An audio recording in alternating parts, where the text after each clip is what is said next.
Hi, it's Dorothy Guining with Scrapbooking, Quebec. Today I'm here for Mercy Tiara Kits, and I'm going to be creating a 12 by 12 layout featuring the Mercy Tiara Kits February 2025 release called Fabulous. I also will be doing a little bit of punch art, creating a basket embellishment with some basic shapes. The Fabulous kits are pretty general, great for documenting all kinds of stories. My story will be about visiting a wool shop with some friends. These kits are jam-packed with products from American Crafts, Simple Stories, and Mercy Tiara Kit exclusives. So here's my narrowed down selection. The paper is from Bea Valent's Sketchbook collection. The embellishments are from Sketchbook, Simple Stories, and Mercy Tiara Kit exclusives.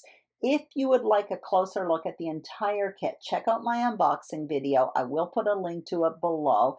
You will also find links to the Mercy Tiara Kit shop, Instagram, and Facebook group. So let's get started and see what's on my table. So you can see that I double matted in advance. 3 photos. My friend is going to be knitting me some socks. So she took me and another friend to the wool shop to select our wool. Here is the paper I have. I have that blue cardstock. That's what I matted my photos with. That butterfly paper is from Bea Valent's Sketchbook collection. I'm going to be using both sides of it. The flip side is this beautiful tone on tone. This one as well from Bea Valent. It's like a lined pale pink paper. That's what I'm going to be using. I have another one from the same collection, actually 2 more. And I also have this white 12 by 12 cardstock. You can see I have a cut apart sheet underneath there. I'm going to talk about that in a minute. Now, in my tray here, I have tons of embellishments. I'm going to show you that in a moment, but I'm getting out this cut apart sheet first because I had the pattern paper add-on. So I had 2 of each paper, and I took one of them and I completely cut it up. So some of them I cut out the tags and the rectangles. Other pieces I fussy cut. So that's what I'm showing you right there. And I will be using that quite a bit when it comes to embellishing my page. I will talk about all of these embellishments. These are from the main kit embellishment add-on and the pocket card add-on. Anyway, we'll get to that later when I embellish my page. What I want to do right now is cut up some paper to prepare my foundation page. This will make sense a little bit later on when I place all of these page parts on my foundation page, and I will put measurements on the screen a bit later on as well. Basically, it's going to be a pretty simple design. It's going to be a wide border, and this page as well is easy to stretch into a double page spread. I'm going to be creating a single page layout here, but you're going to see in my layout share probably very soon I will have stretched it into a double page spread. I just showed you that I inked up all of these page parts. The ink I used was Morning Mist by Versifying Claire. And now I'm just showing you how I plan to set up my foundation page. So you can see I have 2 photos over on the far right. I placed that blue paper there just as a mat for those 2 smaller photos. And now I'm building my border that's going to take up basically, honestly, about 2/3 of my page towards the left. My focal point photo is going to go there as well on the left. Now what I'm doing is adhering all of these page parts and the 2 smaller photos. So I start over there on the far right, adhering that mat, just basically centering it. Now I'm placing the 2 smaller photos right in the middle. Then what I will do is adhere the butterfly strip of paper. Basically, I want to make sure that the small photos are just kind of nicely framed there. For the other 2 pieces, I'm adhering them together before adhering them to the page. That's what you see me doing right now. And I'm placing it on the foundation page. I will keep the focal point photo separate for the time being because I'm going to want to play around with placement of title and embellishment and journaling and all that kind of stuff. Now, before continuing, I want to do a bit of punch art. So I'm getting out my die cutting machine and some cardstock there. So I have 2 different cardstocks from Stampin' Up! Along with some Stampin' Up! Ink. I don't know what color I want to use. I have an embossing folder and I have some nesting circle dies. So I want to create a theme specific embellishment. I want to create a basket to put my yarn in because this is about a visit to a wool shop. So I just wanted something a little bit theme specific, and it is pretty easy to make a basket. What you see me doing right now is using one circle die, and I'm going to take two smaller ones. These are nesting circle die, so you can see I've placed one right inside the other.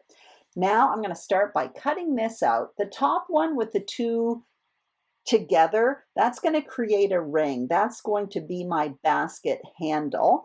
And the full circle there, the larger one, that I'm going to trim it down a bit and it's going to create my basket. I'm a little bit off screen here. Sorry about that, but you will see all of the page parts in a moment. What I'm going to do right now, and you can't really see me doing it, is I'm just trimming off the top of my basket. You can see I just lobbed off a little bit from the top. And now what I want to do is get out this embossing folder. Now, to my delight, when I went through my embossing folders, I actually found a basket weave. I never use embossing folders, so I flipped through them, and truly all I was looking for was a bit of texture. I so much never use them, I actually had to read the plate there to find out what sandwiches to use to make it go through my die cutting machine. So you can see there, I did the basket weave on that circle and I'm quite thrilled. But again, that could be with any texture at all. I just happened to luck out having a basket weave. I decide to just lob a smaller bit off the bottom for the bottom of the basket. And now what I'm doing is taking a blending brush and I'm just going to rub it along the top of that basket. Because of the bumps, it kind of inks in an unequal way, and I quite like it. And I'm just rubbing a little bit of ink around the handle as well. That's how easy it is to create a basket. You will see it in a minute. I'm going to show you all of my embellishing right now. This part is pretty slow because I really want to show you what I'll be playing with. So there you have it, my basket. I'm quite thrilled with it. That could be an Easter basket or a fruit basket. Mine's going to be a wool basket. I cut myself out some knitting needles. Basically, I took that silver paper from Tim Holtz and I just made myself a few slices. Some are angled, some are straight. I don't know if they look like knitting needles, but that's what I'll be using. I also wanted some balls of wool. Now, I thought about this for a minute, but if you look at that paper to the right there, the one I have in my hand, there are these sketchy circles, and I thought, wow, those could be balls of wool. So that was part of this main kit for the Fabulous collection as well, from the Bay of the Lint collection. So I punched out those with 3/4 of an inch circle punches. I showed you that I did my journaling there on vellum. I'm also showing you the exclusive pocket card kit that goes with the Fabulous kit. It is an add-on. And I selected a few different cards. One with a heart there I thought I might use, and the other one basically says people, location, details, stuff like that. So I'm going to possibly use one or the other of those. So that's what I've selected. In addition to that, for my title, what I'm going to be using is that cut apart sheet that I showed you earlier. You can see the word sweet there, and I also have the word story. Those were both part of that cut apart sheet, and this really, really is a sweet story. So that was perfect for my title.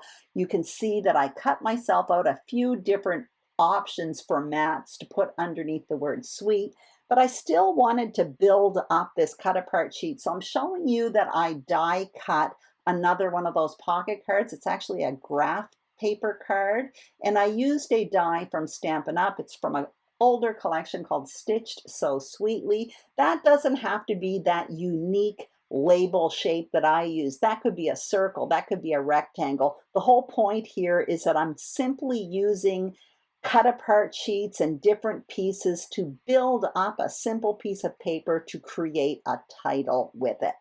Now in this tray, I have a bunch of those cut aparts. So that is from that cut apart sheet I showed you at the beginning of the video. Some of them I cut out as is, some of them I fussy cut. I'm showing you that for some of them I created tags. That's the tag die I used. It is from Tim Holtz. I use it all the time.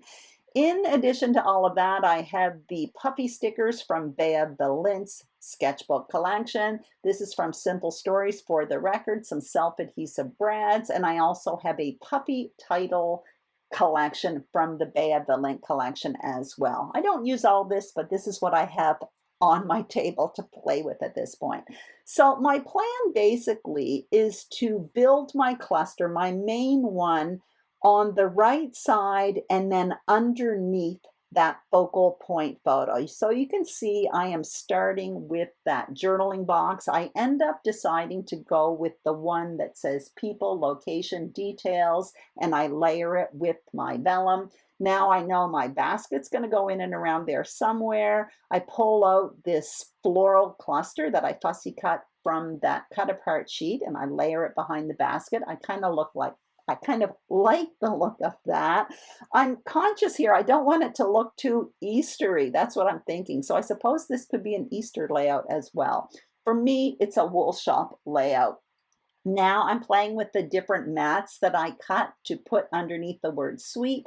I found the navy a little bit too dark, and then I went in with the pink. I kind of like that. Trying it with this yellow, I end up preferring the pink. That's what my gut's telling me, so that's what I'm going to go with. And in addition to that, what do I do next? I want to work, I think, on that top corner. So my main cluster is going to be where you saw me play just a moment ago, but I want a hint of something in the top left. So I'm coming in with some tags. I have a pink one, I have a yellow one. The yellow one's a little too small, but I think I prefer the yellow behind the pink. So I know I have another one of those yellow tags on that cut apart sheet. So I'm telling myself, go cut that. I end up doing that off camera.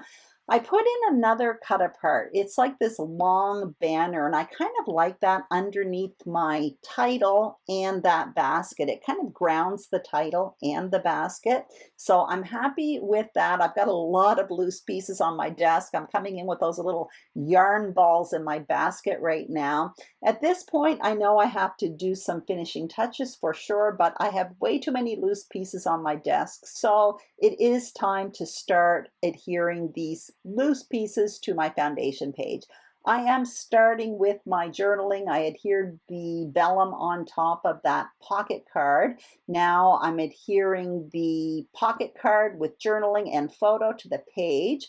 Now what you see me doing is creating my title. So I mat the word sweet in the pink, and then what I will do is put the story, little blue word story, on top of it, just underneath. I'm kind of happy with that. And to make this more title worthy, these flat pieces of paper more title worthy, I'm popping up sweet with its mat on foam adhesive and placing it on top of that fancy label, and it just makes it stand out more as a title.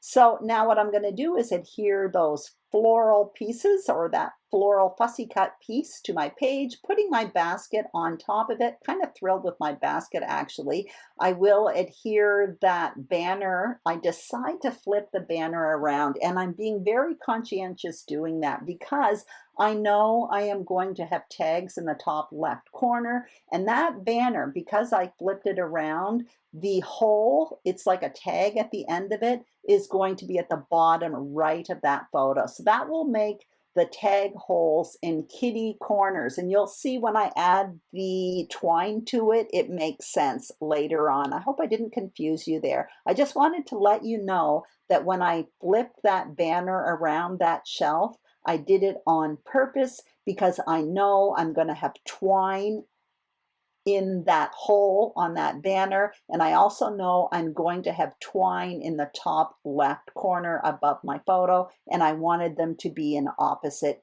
kitty corners. So now what you see me doing is tucking in those tags in the top left corner, and I'm coming in with a little bit of blue, thinking I might want to repeat that, but I decide not to do that. What I did do off camera is cut myself out some reinforcers for the tags, and I actually did it in a few different colors because I wasn't quite sure. First I did blue, but I didn't like it. I found it too strong in that navy cardstock. I did it also in that blue pattern paper, but I end up going with the white. I decided I wanted it to be pretty nondescript. I wanted to finish off the tags, but I wanted it to be pretty discreet. So you see me adhering the reinforcers to the tags there. I did that with some liquid adhesive. And now I'm adhering those yarn balls at the bottom of my basket, just a few that fell out of the basket, I guess. And now I'm coming in with my twine. So I have two different twines, a navy and white kind of variegated twine.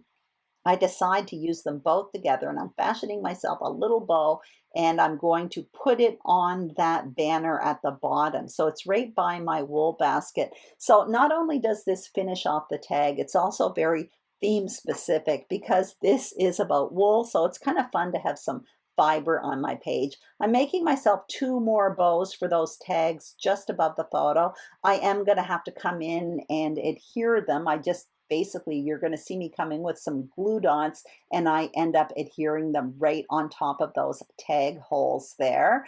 And basically that's pretty much it. Once this is done, what you're going to see is, in a moment, you're going to see my finished layout. And off camera, I added two more puffy stickers to that floral cluster on the basket. And I think I added one more yarn ball just that fell out of the basket. But basically, that's it. I hope you enjoyed this video. If you did, I'd greatly appreciate a thumbs up. If you haven't subscribed to my YouTube channel, Scrapbooking Quebec, I would be honored and thrilled if you did. And if you are a subscriber, thank you very, very much. Make sure you check out the Mercy Tiara Kits shop, Instagram, and Facebook page. Take care, and I will see you soon on YouTube. Bye-bye.